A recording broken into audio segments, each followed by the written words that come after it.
بسم اللہ الرحمن الرحیم۔ السلام علیکم ورحمۃ اللہ وبرکاتہ۔ شکریہ آپ ہماری دعوت پر تشریف لائے اور موقع دیا کہ اس وقت جو جن مشکل حالات سے ہمارا وطن اور اہل وطن گزر رہے ہیں اور اس ملک میں جو ناقوت اندیشانہ اقدامات کیے جا رہے ہیں ان کے بارے میں آپ کے توسط سے حکمرانوں تک اور پاکستان کے عوام تک کچھ سچائیاں اور حقائق پیش کیے جائیں۔ جیسا کہ آپ جانتے ہیں کہ پاکستان اہل تشیع اور اہل تسنن نے مل کر بنایا تھا۔ علامہ اقبال کا دو قومی نظریہ اس کی بنیاد اور اساس تھا۔ پاکستان مسلکی پاکستان نہیں بنایا گیا تھا، ایک مسلم پاکستان بنایا گیا تھا، جس کی واضح دلیل اس کے قائد اعظم محمد علی جناح علیہ تشیع تھے اور اس کا تصور پیش کرنے والے پاکستان کا علامہ اقبال اہل سنت تھے۔ اگر مسلکی پاکستان بنانے کی کوشش کی جاتی تو کبھی بھی نہ بنتا۔ پاکستان مسلم پاکستان بنایا گیا تھا اور یہ اس وقت ہی باقی رہ سکتا ہے کہ جب یہ مسلم پاکستان رہے، مسلکی پاکستان نہ بنے۔ پاکستان کا آئین اور دستور بھی مسلم پاکستان کی بات کرتا ہے، مسلکی پاکستان کی بات نہیں کرتا۔ جہاں وہ قرآن و سنت کو سپریم قرار دیتا ہے، وہیں پر سنت کی تعبیر اور تشریح ہر مسلمہ مکتب فکر کے نزدیک جو اسلامی مکاتب فکر ہیں اس کو ریکگنائزڈ کرتا ہے، اس کی لیجیٹیمیسی کا قائل ہے۔ اب جتنے بھی قوانین بننے چاہیے اس ملک کے اندر پاکستان کے آئین اور دستور کے مطابق بننے چاہیے، اس کی بنیادی روح کے مطابق بننے چاہیے۔ پاکستان کا آئین پاکستان کے تمام باسیوں کو، بسنے والوں کو حق دیتا ہے کہ وہ اپنی عبادات کو پریکٹس کریں، تبلیغ کریں اور اپنی عبادت گاہیں بنائیں اور پاکستان کے اندر پرامن طریقے سے زندگی گزاریں اور اس کی ترقی اور پیش رفت سے اپنا کردار ادا کریں۔ لیکن ضیاء الحق صاحب کے مارشل لا کے بعد پاکستان کے اندر ایک متعصبانہ اور مسلکی سوچ کو رواج دیا گیا، جو پاکستان کی روح تھی اس کو ختم کرنے کی کوشش کی گئی۔ انہی کے دور میں ہی متشدد گروہ بنائے گئے، تکفیری گروہ طاقتور ہوئے، لشکر بنے انہی کے دور میں، ضیاء الحق کے دور میں، افغان جہاد کے نام پر، اور ملک کے اندر انتہا پسندی کو رواج دیا گیا۔ ایک وبا کی طرح مدارس کا نیٹ ورک پھیلا، چونکہ انہیں مجاہد چاہیے تھے، لڑنے والے لوگ چاہیے تھے۔ جب تک معاشرے میں انتہا پسندی کو آپ رواج نہیں دیں گے آپ کو لڑنے والے لوگ نہیں ملیں گے۔ انتہا پسندی کو رواج دیا، تکفیریت کو رواج دیا۔ سارے کہتے ہیں تقریباً 80,000 بے گناہ افراد کی پاکستان کے اندر جان لی ان انتہا پسند اور تکفیریوں نے۔ اتنے ہمارے لوگ، ہماری پاک فوج کے بھی جوان اتنے 65 ہیں اور 71 کی جنگ میں شہید نہیں ہوئے جنہیں پاکستان کے اندر مار دیا گیا اور شہید کر دیا گیا، اور آج تک یہ سلسلہ جاری ہے۔ یہ لوگ ایسٹس بن گئے، جہادی ایسٹس ان کے بن گئے، اور انہوں نے قتل عام کیا، نہ سکول چھوڑا، نہ دربار چھوڑا، نہ مزار چھوڑا، نہ مسجد چھوڑی، نہ امام بارگاہ چھوڑا، نہ بازار چھوڑا۔ بچے، عورتیں، چھوٹے بڑے، کس کو نہیں مارا انہوں نے پاکستان کے اندر۔ یہ لوگ چاہتے تھے کہ پاکستان کے اندر شیعہ سنی لڑائی ہو، باقاعدہ نفرتیں پھیلاتے تھے۔ الحمدللہ جو عاقل لوگ تھے پاکستان کے اندر، چاہے وہ شیعہ ہوں چاہے سنی ہوں، انہوں نے کوشش کی اور ان کو ناکام بنایا، یہ ناکام ہو گئے۔ یہ پروجیکٹ جو انٹرنیشنلی فنڈڈ بھی تھا، پاکستان کے اندر سے بھی اس کو سپورٹ تھی، یہ ناکام ہو گیا۔ شکست کھا گئے. ہم نے ایک دن میں کئی سو جنازے اٹھائے. 20,000 سے زیادہ اہل تشیع شہید ہیں جنہیں مارا گیا. بسوں سے اتار کر شناختی کارڈ دے کر مارا گیا. اور ایک قاتل کو سزا نہیں ملی، ایک قاتل کو بھی. باقاعدہ انتہا پسندوں کے ہاتھ میں کلاشنکوف دی گئی اور مارو ان کو، قتل کرو ان کو. یہ سلسلہ جاری رہا لیکن ناکام ہو گئے. ہم نے اسلحہ نہیں اٹھایا. ہم نے اپنے لوگوں کو، جوانوں سے کہا کہ ہم اپنی مظلومیت کو طاقت میں بدلیں گے، عوامی جدوجہد کے ذریعے ہے، احتجاجات کریں گے، قانون اور آئین کے دائرے میں رہتے ہوئے جدوجہد کریں گے. الحمدللہ ہم اس میں کامیاب ہوئے. ناکام ہوئے یہ لوگ قاتل. ہم دھرنے دیتے رہے، ہم احتجاج کرتے رہے، پوری دنیا میں اور پاکستان میں بیٹھتے رہے، اپنے حق کے لیے آواز اٹھاتے رہے کہ ہم اس ریاست کے بیٹے ہیں. ہم پر یہ درندے اور بیڑی اور قاتل کیوں چھوڑ دیے گئے ہیں نرتے عوام پر؟ یہ ہمارا سوال تھا. جب رائے عامہ کے اندر یہ لوگ بدنام ہونے لگے، عوامی رائے عامہ کا پریشر بڑھا اور انہوں نے دیکھا کہ یہ سلسلہ جن اہداف کے لیے وہ ناکام ہو چکے ہیں. اس لیے کہ سنی اہل تسنن ہمارے بھائی ہیں. میں نے پہلے بھی کہا ہماری جان ہے. وہ اہل سنت ہیں، اہل تشیع ہیں. ہم 12 اماموں کی امامت کے قائل ہیں. ہمارے اہل سنت بھائی خلافت کے قائل ہیں. ہم امام علی علیہ السلام کو پہلا امام سمجھتے ہیں. ہمارے اہل سنت بھائی چوتھا خلیفہ سمجھتے ہیں. نہ ہم انہیں مجبور کر سکتے لا اکراہ فی الدین کہ آپ مولا علی کو پہلا امام مانیں. اگر وہ ایسا اہل سنت نہیں رہیں گے، نہ وہ ہمیں مجبور کر سکتے ہیں کہ ہم مولا علی کو پہلا امام نہ مانیں، چوتھا خلیفہ مانیں. ہم شیعہ نہیں رہیں گے. وہ ہمارے بھائی ہیں. ہم ڈیفرنسز کے ساتھ اکٹھے ہیں، جی رہے ہیں اس ملک کے اندر. لیکن پاکستان کے اندر کیا ہو رہا ہے؟ یہ انتہا پسند ٹولہ جب شکست کھا گیا، تکفیریت شکست کھا گئی، قتل و غارت گری کرنے والے شکست کھا گئے. کبھی بھی اسلحہ اٹھا کے لوگوں کو مارنے والے جیت نہیں سکتے. گلے کاٹ سکتے ہیں، جیت نہیں سکتے. افسوس کے ساتھ یہ کہنا پڑتا ہے کہ یہ ہمارے اداروں کے ایسٹس بن گئے. ابھی آپ دیکھیں، آپ نے دیکھا ہوگا یہ جو خیبر پختونخوا ہے، بہت سے لوگوں کو چھوڑا گیا، مذاکرات کر کے ان کو واپس کر دیا گیا. احسان اللہ احسان باقاعدہ گرفتار تھا، اس کے بعد وہ بھاگ گیا. ماشاءاللہ اے پی ایس کے بچوں کے قاتل اس کو کہا گیا اور وہ نکل گیا. ایسٹس ہیں. انتہا پسندی کو باقاعدہ اگر تغذیہ نہ کیا جائے، سپورٹ نہ کی جائے تو یہ نہیں جی سکتے. اب ایک نیا مرحلہ شروع ہو گیا جب یہ شکست کھا گئے اور پاکستان کو واقعی نفرتوں کا پاکستان بنانے کی کوشش کی ہے. آپ دیکھ لیں پاکستان کے اندر کس طرح سے ایک بندے کو متہم کیا جاتا ہے، اس نے توہین رسالت کی ہے، پھر کس بے دردی سے اسے قتل کیا جاتا ہے. اتنی انتہا پسندی.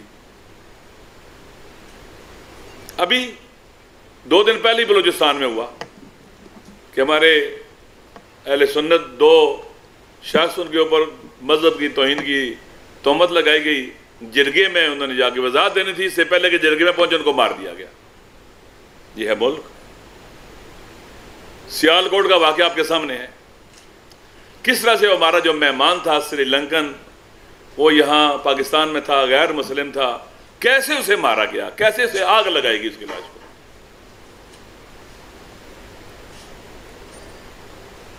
انتہا پسند لوگوں کا ٹولہ یہ پاکستان کو تباہ کرنا چاہتا ہے اور ریاست پاکستان کو برباد کرنا چاہتا ہے. انٹرنیشنلی امیج بھی اس کا خراب کرنا چاہتا ہے. اب کیا ہو رہا ہے؟ اب یہ ہوا، اس سے پہلے بھی ہم آپ کی خدمت میں حاضر ہوئے کہ پارلیمنٹ کے اندر ایک بل پیش کیا گیا. عنوان بہت خوبصورت ہے، اہل بیت علیہ السلام، صحابہ کرام رضوان اللہ تعالیٰ علیہم اور امہات المومنین، ان کی توہین کے سد باب کا بل بنایا گیا ہے. عنوان بہت اچھا ہے، لیکن ہے کیا اس کے اندر؟ انتہا پسندوں کے ہاتھ میں باقاعدہ ایک کلاشنکوف دے دی گئی ہے، اب جس کو چاہنا ہے متہم کرنا ہے اس کو مار دو۔ نہ صحابی کی تعریف ہے اس کے اندر، نہ اہل بیت کی تعریف ہے اس کے اندر، نہ توہین کی ڈیفینیشن اس کے اندر۔ سزا کیپٹل کر دی گئی ہے، عمر قید، اور ایف آئی آر ہر کوئی کٹا سکتا ہے، ہر گلی کا بندہ ایف آئی آر کٹوا سکتا ہے۔ یہ ہے پاکستان جیسے ملک کے اندر جو حالات ہیں، دشمنیاں ہیں، مشکلات ہیں، مسائل ہیں، کدھر جائیں گے ہم؟ پی ڈی ایم گورنمنٹ نے اور ان کے سرپرستوں نے یہ ریاست کے پیکر پر ایسا وار کیا ہے جس سے ریاست جنبر نہیں ہو سکے گی۔ پہلے انہوں نے کلاشنکوف دی ہوئی تھی ہمارے سینوں میں گولیاں مارنے کے لیے، ہمیں قتل کرنے کے لیے، اب انتہا پسندوں کو اور تکفیریوں کو انہوں نے قانون کی شکل میں کلاشنکوف دے دی ہے۔ جہاں چاہو یا اب مجھے بتائیں کسی پر ایف آئی آر کٹ جائے وہ کہاں جائے گا؟ وہ رہنے کے قابل کہیں رہتا ہے؟ اس کا تو کوئی وکیل کیس نہیں لڑتا، ڈرتے ہیں لوگ۔ اس وقت ملک کو ہارمنی کی ضرورت تھی، امن و امان کی ضرورت تھی، دوستی اور بھائی چارے کی ضرورت تھی۔ اس پی ڈی ایم گورنمنٹ نے جاتے جاتے ایسا وار کیا کہ پاکستان اس سے جانبر نہیں ہو سکے گا۔ یہ ہمارے قتل کا پروانہ دیا گیا ہے انتہا پسندوں کے ہاتھ میں، عوام کے قتل کا۔ جب آپ توہین کی ڈیفینیشن نہیں کریں، کیا تنقید کرنا بھی توہین ہے؟ اعتراض کرنا بھی توہین ہے؟ صحابہ کرام کے حکمران تھے، خلفاء تھے، ان کے سامنے لوگ آ کے اعتراض کرتے تھے، کیا ان کو وہ سزا دیتے تھے؟ آپ توہین کی ڈیفینیشن ہی نہیں کر رہے، آپ کیپٹل پنشمنٹ کا اعلان کر رہے ہیں، اور ساتھ باقاعدہ کہہ رہے ہیں کہ ہماری آرزو یہ ہے، وہاں لکھ رہے ہیں کہ سزائے موت دینی چاہیے۔ کیا قرآن کے اندر سزائے موت درج ہے اس موضوع کے اوپر؟ کیا سنت رسول میں سزائے موت لکھی ہوئی ہے؟ آپ نے کہا قرآن و سنت کے خلاف قوانین نہیں بنیں گے۔ کہ یہ اہل بیت کے جو دشمن ہیں، ان کے قاتل ہیں، یہ صحابہ کے لیے نہیں ہے، یہ امہات المومنین کے لیے بل نہیں ہے، یہ اہل بیت کے لیے بل نہیں ہے، یہ اہل بیت رسول کے جو قاتل اور دشمن ہیں ان کی سیفٹی کے لیے کیا گیا یہ کام۔ پارلیمنٹ کے اندر 10-11 بندے بل پاس کر دیتے ہیں، اور جو بل پیش کرتا ہے وہ کہتا ہے میں اسے مخفی کرنا چاہتا تھا۔ کسی کو بات 11، آپ دیکھیں یہ پارلیمنٹ دیکھ لیں، آپ 5 آدمی بھی بل پاس کرتے رہے ہیں بیٹھ کر، 11 آدمی، پھر پارلیمنٹ کیوں بنائی آپ نے؟ سینٹ کے اندر کوئی بحث ہی نہیں کرنے دی گئی کسی کو۔ پاکستان کے اندر اہل تشیع، اہل سنت، شیعہ سنی صدیوں سے جی رہے ہیں۔ ہمارے اس تمام فقہا کہتے ہیں ہمارے اہل سنت بھائیوں کے مقدسات کی توہین حرام ہے، حرام۔ عام انسان کی بھی توہین حرام ہے، توہین حرام ہے۔ ہم بھائی ہیں آپس میں، ہم کٹھے ہیں، کٹھے رہیں گے انشاءاللہ پاکستان کو بچانے کے لیے بھی، جیسے بتاتے وقت کٹھے تھے۔ لیکن یہ جو کام کیا گیا ہے گویا پاکستان کے سیاسی سسٹم کے اوپر گہرا وار کیا گیا ہے۔ پاکستان کا سسٹم سیاسی نہیں رہا ہے، ختم ہو گیا ہے۔ نظر آ رہا ہے کہ پارلیمنٹ کیا، سینٹ کیا ہے۔ اتنے حساس بل کے اوپر بات ہی نہیں کرتے آپ، بحث ہی نہیں کرتے، ڈسکشن ہی نہیں ہوتی، اور بلڈوز کر دیا جاتا ہے۔ یہ ناقابل تحمل اور برداشت ہے۔ ہم اس کی مذمت کرتے ہیں جو پارلیمنٹ کے اندر ہوا ہے اور جو سینٹ کے اندر ہوا ہے۔ اسے اوپن ڈیبیٹ میں لانا چاہیے تھا، بات چیت ہونی چاہیے تھی، کنسنسس کے ساتھ بیان کرنا چاہیے تھا۔ یہ کیا جلدی تھی آپ کو کہ ایک طرف آپ جب 10-12 بندوں کے اندر بیٹھ کر آپ بل پاس کرا رہے ہیں پارلیمنٹ کے اندر، اور سینٹ کے اندر آپ جناب والا بلڈوز کر رہے ہیں۔ سینٹ کے جو چیئرمین ہیں ان کا بھی نیگیٹو رول ہے اس کے اندر، وہ جواب دہ ہیں۔ اس بل کی بنیاد پر پاکستان میں جتنے بے گناہ قتل ہوں گے، خدا کی بارگاہ میں یہ بل پاس کرنے والے بھی مجرم ہوں گے۔ بل پیش کرنے کا بیک گراؤنڈ یہ بتایا گیا جی کہ یہ 3 سال سزا تھوڑی ہے، زیادہ کی جائے، اور تاکہ توہین نہ ہو۔ توہین کی یہ خود کرتے ہیں۔ اگر میں یہاں تک آگے، ہم اہل تشیع اذان میں اشہد ان علی ولی اللہ کہتے ہیں، ایک مولوی کہتا کہ یہ بھی توہین ہے، ہماری توہین ہے۔ یہ کیوں کہتے ہیں ولی اللہ؟ خلیفہ بلا فصل کیوں کہتے ہیں؟ یہ ہماری توہین ہے۔ یعنی آپ کو پتہ ہے کہ کتنے چھوٹے چھوٹے لوگ اس وقت طاقتور بنائے گئے ہیں۔ یہ ان کے ہاتھ میں آپ نے خطرناک ہتھیار دیا ہے۔ اب جشن منایا جا رہا ہے، پی ڈی ایم کی لیڈرشپ جشن منا رہی ہے، تکفیری جشن منا رہے ہیں۔ کس بات کا جشن منا رہے ہیں آپ؟ 1400 سال سے ہمیں ختم نہیں کر سکے، گزشتہ کئی دہائیاں آپ نے قتل و غارت گری کی، ہمیں ختم نہیں کر سکے، نہ ڈرا سکے ہیں۔ ہم اس وطن کے غیرت مند بیٹے ہیں جن کے اسلاف نے پاکستان بنانے کی مخالفت کی تھی، پرسوں انہوں نے اس سے خطرناک انتقام لیا پاکستان سے، ان کی اولادوں نے جو پاکستان بنانے کے مخالف تھے۔ اگر توہین کے چیپٹر کو لے لیا جائے تو آپ کو اپنی تمام کی تمام کتابوں کو ختم کرنا پڑے گا۔ میں اس سے زیادہ بات نہیں کرنا چاہتا، اہل سنت والجماعت خود جانتے ہیں جو سچ بولتے اور حق کہتے ہیں۔ کیا کچھ نہیں لکھا ہوا ہے کتابوں کے اندر۔ مجھے حیرانگی ہوئی ہے کہ جماعت اسلامی کے چترالی صاحب اور سینیٹر مشتاق صاحب مولانا مودودی کی کتاب خلافت و ملوکیت پڑھ لیں، انہیں سب سے بڑا گستاخ صحابہ کہا گیا مولانا مودودی کو۔ مسئلہ یہ ہے کہ توہین کی تعریف کیا ہے، صحابی کی تعریف کیا ہے، اہل بیت کی تعریف کیا ہے۔ آپ کے بل میں رسول پاک کے والدین کا اگر کوئی کافر کہہ دے تو مسئلہ ہی نہیں ہے۔ آپ کے بل کے اندر اگر کوئی مولا علی کے والد گرامی کو کافر کہہ دے مسئلہ ہی نہیں ہے، حق ہے اس کا۔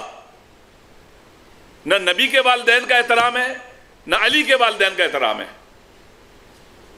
یہ فرقہ وارانہ سوچ تھی، بڑے عرصے سے تھی۔ ایک دفعہ اسلام آباد میں میٹنگ ہوئی، اسلامی نظاتی کونسل صاحب کے اس حال کے اندر، یہ مسئلہ وہاں مطرح ہوا۔ وہاں یہ طے ہوا تھا کہ کنسنسس ہونا چاہیے، اس کے بغیر نہیں بل بن سکتا کوئی بھی۔ اس طرح کی باتیں ہو رہی تھی وہاں پر۔ تعزیرات حدود سے بڑھ کر نہیں ہو سکتی، اور آپ نے کیپٹل پنشمنٹ کے ساتھ کہا اس کی ضمانت بھی نہیں ہو سکتی بیچارے کی۔ جس پر الزام لگ گیا، آپ نے کسی نے اٹھے گلی والے اس نے کہا جی اس نے توہین کر دیا صحابہ کی، آپ نے پرچہ کٹوا دیا، اب زندگی پر ضمانت بھی نہیں ہوگی اس کی۔ وہاں لٹکا رہے جیلوں کے اندر۔ اور پاکستان کے اندر آپ کو پتہ ہے کہ جب ایف آئی آر کٹ رہی ہے، ابھی حالیہ جو ایف آئی آر کٹ رہی ہیں آج کل، یہ پاور کا مس یوز ہوتا ہے، پھر اختیارات کا مس یوز ہوتا ہے، قانون کا مس یوز ہوتا ہے۔ آپ دیکھیں کس طرح کی ایف آئی آر کٹ رہی ہیں آج کل، کس کس پر ایف آئی آر کٹ رہی ہے اس ملک کے اندر ایسا قانون۔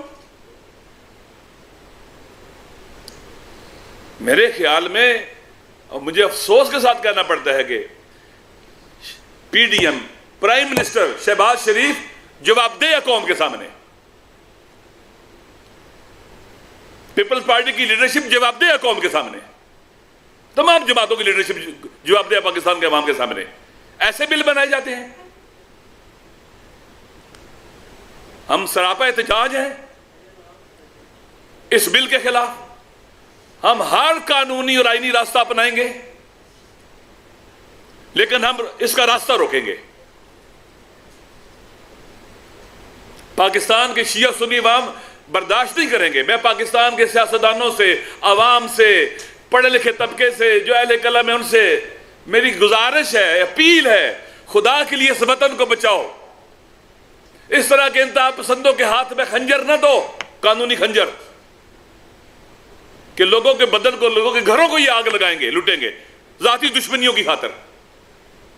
اس بل میں کیوں نہیں سزا رکھی گئی کہ جو آدمی غلط ایف آئی آر کٹوائے گا وہ خود توہین کا مجرم ہوگا؟ نہیں رکھا انہوں نے، کھلا ہاتھ دیا ہے، کھلا فری ہینڈ دیا ہے کہ جو بندہ بھی غلط ایف آئی آر کٹوائے گا، جھوٹی ایف آئی آر کٹوائے گا، وہ خود اسی جرم کا مرتکب اور سزا ملے گی۔ کوئی اس میں نہیں رکھا انہوں نے۔ اب دیکھیں ذرا انٹینشن دیکھیں ان کی، ایسے قانون بنائے جاتے ہیں۔ آسمان زمین پہ گر رہا تھا، کیوں ڈیبیٹ نہیں کرنے دیا گیا؟ کیوں کنسنسس نہیں پیدا کیا اس کے اوپر؟ لہذا پاکستان کو اس طرح سے چلانے والے پاکستان کے دشمن ہیں۔ ہماری اسٹیبلشمنٹ اس طرح کے لوگوں کو لے کے آئی ہے۔ یہ لوگ جو آئے ہیں پاکستان تباہ کرنے والے، ہمارے نزدیک ہر وہ پاورفل آدمی جس نے ان کو سپورٹ کیا ہے وہ جواب دہ ہے، اس حکومت کا ساتھی جواب دہ ہے، جنہوں نے ووٹ ڈالا وہ جواب دہ ہیں۔ ایسے نہیں قانون بنتے، قانون بنتا ہے باقاعدہ، اس کے لیے باقاعدہ آپ نے جب 295C کے اندر توہین رسالت کے اوپر آپ نے قانون بنایا تو کتنی آپ نے اس کے اندر چیزیں رکھی ہیں کہ FIR کون کاٹے گا؟ ریاست کاٹے گی، صوبائی حکومت ہے، مرکزی حکومت ہے، اعلیٰ کوئی افسر ہے DC لیول کا۔ یہاں تو آپ نے بالکل کھلی چھوٹ دے دی ہے۔ ہم توہین اہل بیت کو جائز نہیں سمجھتے، توہین صحابہ کو جائز نہیں سمجھتے، توہین امہات المومنین کو جائز نہیں سمجھتے، حرام سمجھتے ہیں، یہ سارا کچھ ہے۔ لیکن قانون کس طرح کا بنایا آپ نے؟ کن کے ہاتھ میں دیا ہے؟ اب تو جشن منائے جا رہے ہیں، بڑے فاتح ہیں، نہیں، ایسا نہیں ہے۔ یہ حقیقت میں ہماری نظر میں ایک یہ بھی تحفظ ہے، یہ یزید کو بچانے کا بل ہے، یہ یزید کی حفاظت کا بل ہے۔ آپ کو پتہ ہے وہ لوگ اس کے ساتھ تھے، اس بل کے پیچھے تھے، جنہوں نے جب 2 سال پہلے کراچی میں مظاہرے شروع کیے تو یزید زندہ باد کے نعرے لگائے گئے وہاں پر۔ اہل بیت کے دشمنوں اور قاتلوں کی حفاظت کا بل ہے، ان کے لیے بنایا گیا ہے۔ ایک اس پہلو یہ بھی ہے، ہم شیعہ اور سنی آپس میں بھائی ہیں، جان ہیں ایک دوسرے کی۔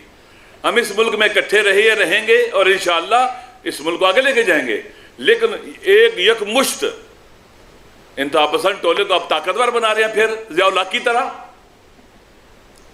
ضیاء الحق نے اپنی کنسٹیچوئنسی یہی انتہا پسند ملاؤں کو بنایا تھا، اور ان کے بال بوتے پر اس نے پھر سلسلہ چلایا تھا۔ آپ بھی ایسا کرنا چاہتے ہیں؟ ضیاء الحق نے اس ملک کو کیا دیا؟ پھر تقسیم در تقسیم نفرتیں دے کے گیا، ملک کو تباہ کر کے گیا۔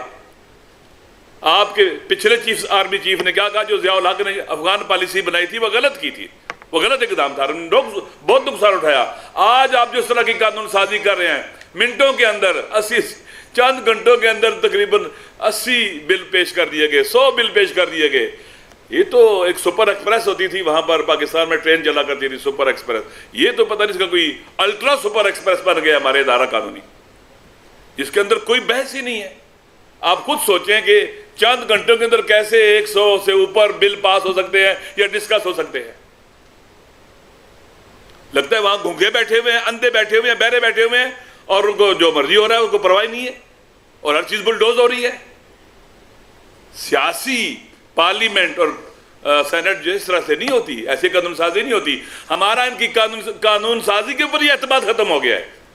اس وقت جو کام ہو رہے ہیں، ریاست کے اوپر لوگوں کا اعتماد ختم ہو رہا ہے،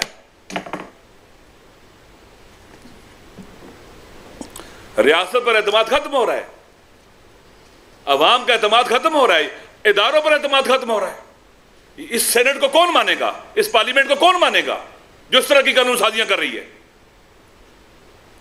لہذا ہم سراپا احتجاج ہیں، ہم اس کے خلاف پورے ملک کے اندر، میں آپ کے توسط سے تمام شیعہ سنی مسلمان بھائیوں سے کہتا ہوں، اس کے خلاف آواز اٹھائیں، یہ کوشش کریں گے اس کو ہمیں فرقہ واریت میں دھکیلیں۔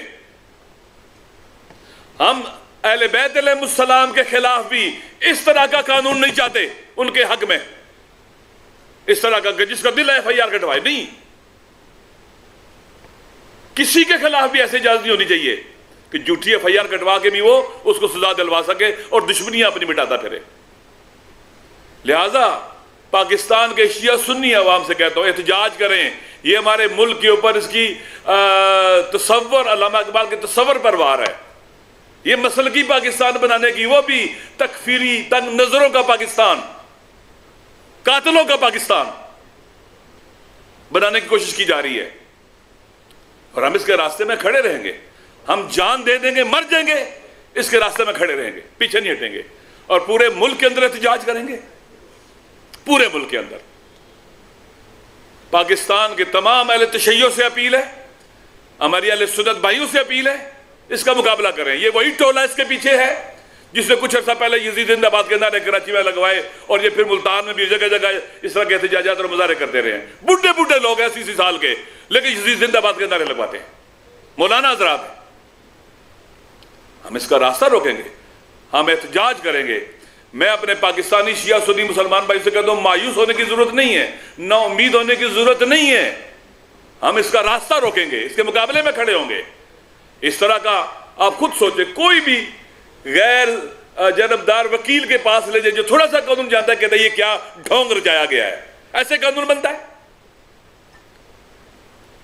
پرویز اشرف صاحب, آپ سپیکر اسمبلی کے, ایسے قانون بنتے ہیں؟ صادق سنجرانی صاحب, آپ چیئرمین سینٹ کے, ایسے قانون سازی ہوتی ہیں؟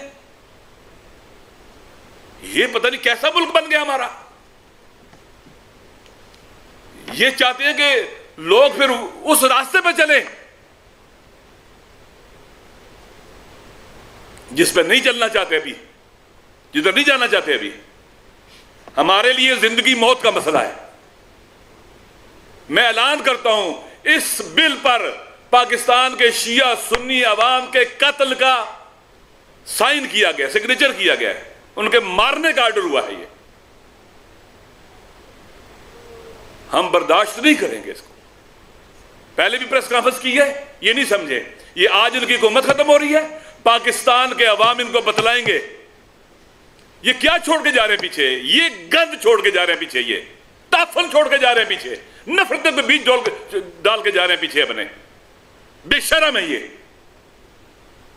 ان کو پاکستان کا خیال ہی نہیں ہے, اس وطن کا خیال ہی نہیں ہے, پاکستان بنانے والوں کا جو آئیڈیالوجی تھی اس کا خیال ہی نہیں ہے. یہ جاہل اور نادان لوگوں پر مسلط ہے. ان کے اندر کوئی انسانی شرف اور وقار نہیں ہے, کوئی انسانی عزت نفس اور کرامت ان کے اندر نہیں ہے. لہذا ہم سراپا احتجاج ہیں, ہم سراپا احتجاج ہیں. انشاءاللہ میں اپنی قوم سے بھی الگ سے میں گفتگو کروں گا اور ان تک اپنا پیغام پہنچاؤں گا, لیکن ہم احتجاج کریں گے, مقابلہ کریں گے جی, اور انشاءاللہ العزیز کبھی بھی اس راہ سے پیچھے نہیں ہٹیں گے, اپنے حق سے پیچھے نہیں ہٹیں گے. ہمارے اسلاف نے پاکستان بنایا تھا, ہم پاکستان کے وارث ہیں, یہ ہماری مادر وطن ہے. لہذا یہ بھول جائے کوئی کہ اس طرح کے ہم اس کو فرقہ واریت کا مسئلہ بھی نہیں بننے دیں گے. یہ یہی چاہتے ہیں کہ پاکستان میں فرقہ واریت پھیلے. پہلے بھی کوشش کی, ہم اس کے مقابلے میں سیسا پلے دیوار بنے.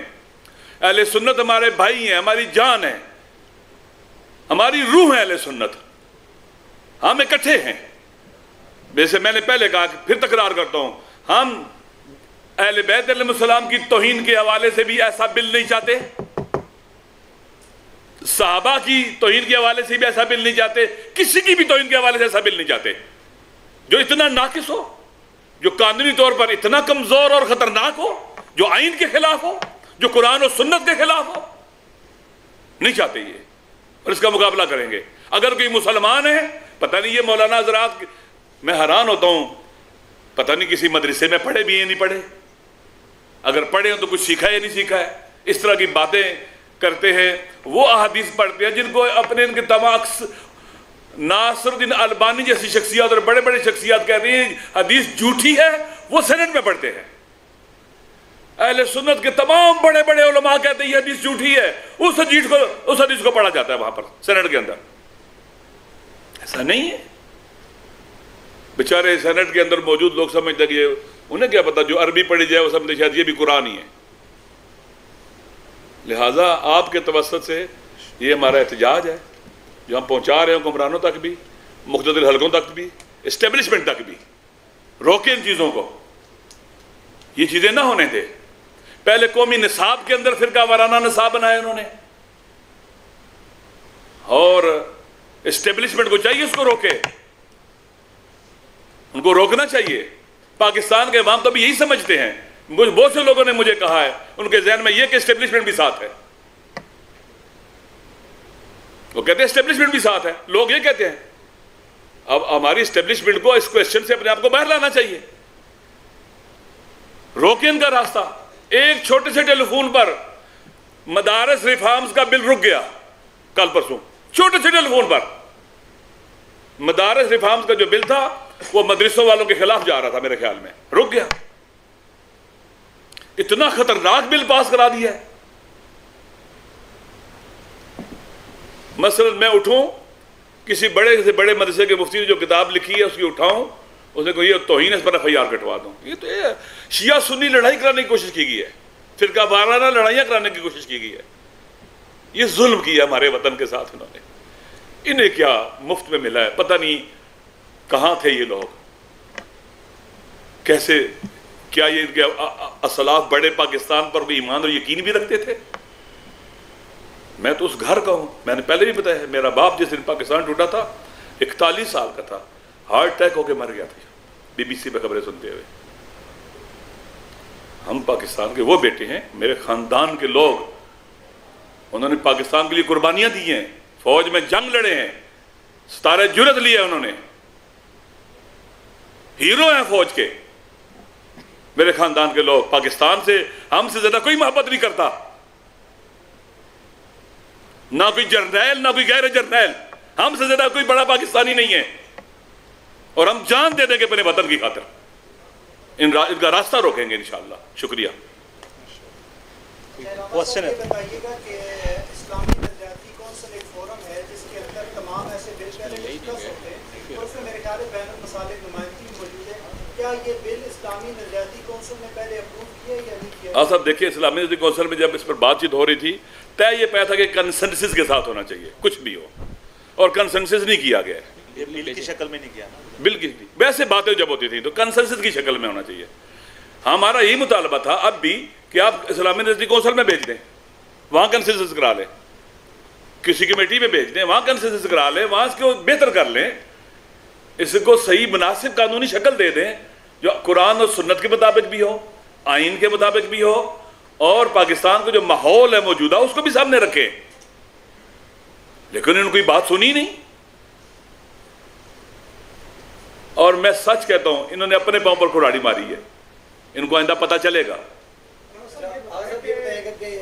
ابھی یہ صدر کے دستخط ہونے، کیا آپ کی جماعت نے صدر پاکستان سے رابطہ کیا ہے وہاں پر کوئی؟ اور دوسرا یہ ہے کہ جس جماعت کے رکن نے یہ بل پیش کیا ہے اس جماعت کے رکن پہ جو لیاقت صاحب ہیں، ملی یکجہتی کونسل کے سیکرٹری جنرل، اور ملی یکجہتی کونسل کا مقصد ہی اس ملک میں اس بھائی چارے اور عوام کی فضا کو قائم کرنا ہے. تو کیا اس حوالے سے جماعت اسلامی کی قیادت سے آپ نے کوئی رابطہ کیا کہ وہ اپنا یہ بل واپس لے؟ پہلی بات ہے ہم نے صدر صاحب کو بھی خط لکھا ہے، باقیوں کو بھی خط لکھا ہے کہ اس بل کے حوالے سے جو خدشات ہمارے ہیں وہ ان تک پہنچائے گئے ہیں، اور اس کو بہتر بنانے کی کوشش کرنی چاہیے.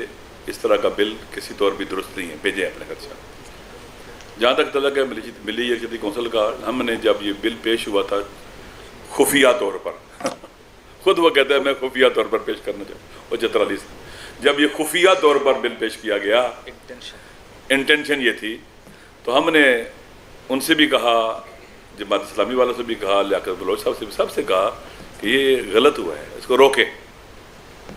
اور وہ کہتے رہے کہ انشاءاللہ کچھ نہیں ہوگا کچھ نہیں ہوگا. لیکن اس بل کے پیچھے پاکستان سے باہر کی قوتیں بھی ہیں جو پاکستان کو اختلافات کی اور مشکلات کی دلدل میں ڈالنا چاہتی ہیں. انٹرنیشنل ریجنل اور انٹرنیشنل فورسز بھی ہیں اور پاکستان کے اندر کے لوگ بھی ہیں. افسوس کے ساتھ کہنا پڑتا ہوں کہ مبینہ طور پر اس وقت ہر بندے کے ذہن میں یہ ہے کہ اسٹیبلشمنٹ کا بھی اس میں حصہ ہے. تو اب اتنی قوتیں ملی ہیں پاکستان کو فرقہ واریت کی جہنم میں دھکیلنے کے لیے، پوری طاقت لگائی انہوں نے. انشاءاللہ ہم اس ملک کے اندر فرقہ واریت نہیں پھیلنے دیں گے اور ان کو ناکام بنائیں گے.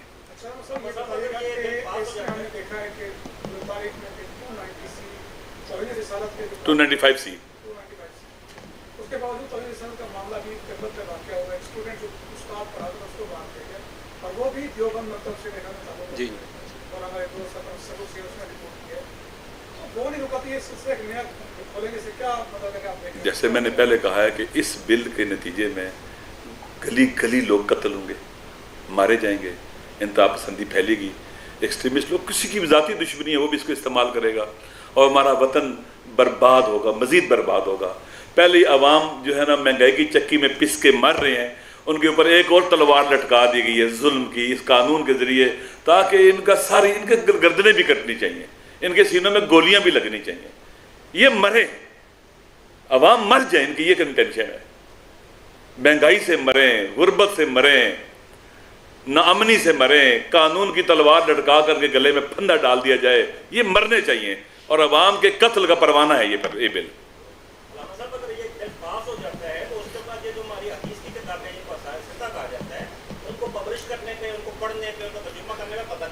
میں آپ کو عرض کروں کہ ان کو یہ اپنی ساری کتابیں ان پر پابندی لگے گی، اور جنہوں نے لکھی ان پر توہین کا پرچہ کٹنا چاہیے، اور ان کی اپنی لکھی کتابیں جو موجودہ علماء ہیں، میں جانتا ہوں ان کی کتابیں، میں دیکھتا ہوں، اگر ہم ایف آئی آریں کٹوانے پہ آ گئے نا تو کوئی بھی نہیں بچے گا، لیکن ہم چاہتے ہیں کہ وہ اہل سنت ہے، ان کا اپنا نقطہ نظر ہے، وہ خلافت کے قائل ہیں، جب وہ خلافت کو ثابت کرتے ہیں تو مولا علی علیہ السلام کی خلافت کے خلاف ہیں پہلے نمبر پر، تو ان کو حق ہے، اور ہمیں بھی حق ہے کہ ہم مولا علی کو پہلا امام مانتے ہیں، ان کے مقابلے میں جو ہم کہتے ہیں یہ حق ہے، یہ حق نہیں ہے۔